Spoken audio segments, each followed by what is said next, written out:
Creed en sus profetas. Sábado, 9 de octubre, 2021. Gálatas 2. Luego, después de 14 años, subí otra vez a Jerusalén, junto con Bernabé, y llevé conmigo también a Tito. Pero subí de acuerdo con una revelación, y les expuse el evangelio que estoy proclamando entre los gentiles. Esto lo hice en privado ante los de alta reputación, para asegurarme de que no corro ni he corrido en vano. Sin embargo, ni siquiera Tito, quien estaba conmigo, siendo griego, fue obligado a circuncidarse. A pesar de los falsos hermanos, quienes se infiltraron secretamente para espiar nuestra libertad que tenemos en Cristo Jesús, a fin de reducirnos a esclavitud. Ni por un momento cedimos en sumisión a ellos para que la verdad del Evangelio permaneciera a favor de ustedes. Sin embargo, aquellos que tenían reputación de ser importantes, quienes hayan sido en otro tiempo, a mí nada me importa. Dios no hace distinción de personas. A mí, a la verdad, los de alta reputación no me añadieron nada nuevo.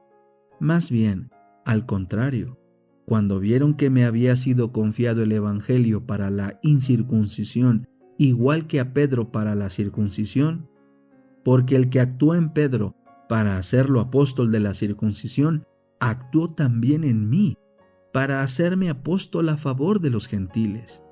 Y cuando percibieron la gracia que me había sido dada, Jacobo, Pedro y Juan, quienes tenían reputación de ser columnas, nos dieron a Bernabé y a mí la mano derecha en señal de compañerismo, para que nosotros fuéramos a los gentiles y ellos a los de la circuncisión. Solamente nos pidieron que nos acordáramos de los pobres, cosa que procuré hacer con esmero. Pablo y Pedro en Antioquía. Pero cuando Pedro vino a Antioquía, yo me opuse a él frente a frente, porque era reprensible, pues antes que vinieran ciertas personas de parte de Jacobo, él comía con los gentiles, pero cuando llegaron, se retraía y apartaba temiendo a los de la circuncisión. Y los otros judíos participaban con él en su simulación, de tal manera que aún Bernabé fue arrastrado por la hipocresía de ellos. En cambio, cuando vi que no andaban rectamente ante la verdad del Evangelio, le dije a Pedro delante de todos: si tú, que eres judío, vives como los gentiles, y no como judío, ¿por qué obligas a los gentiles a hacerse judíos? Toda persona es justificada por la fe. Nosotros somos judíos de nacimiento, y no pecadores entre los gentiles. Pero sabiendo que ningún hombre es justificado por las obras de la ley, sino por medio de la fe en Jesucristo, hemos creído nosotros también en Cristo Jesús, para que seamos justificados por la fe en Cristo, y no por las obras de la ley. Porque por las obras de la ley nadie será justificado. Pero si es que nosotros, procurando ser justificados en Cristo, también hemos sido hallados pecadores, ¿será por eso Cristo servidor del pecado? De ninguna manera. Pues cuando edifico de nuevo las mismas cosas que derribé, demuestro que soy transgresor, porque mediante la ley he muerto a la ley, a fin de vivir para Dios.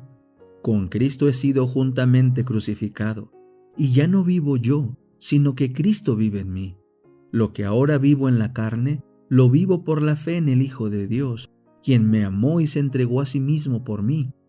No desecho la gracia de Dios, porque si la justicia fuera por medio de la ley, entonces por demás murió Cristo. La oración. Capítulo 27. Satanás y la oración.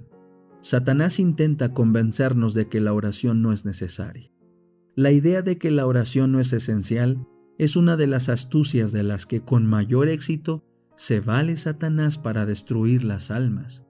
La oración es una comunión con Dios, fuente de sabiduría, fuerza, dicha y paz. Satanás ve a los siervos del Señor agobiados al comprobar las tinieblas espirituales que envuelven a los hombres. Oye sus ardientes oraciones en que piden a Dios gracia y poder para sacudir la indiferencia y la indolencia de las almas. Entonces despliega sus artes con nuevo ardor.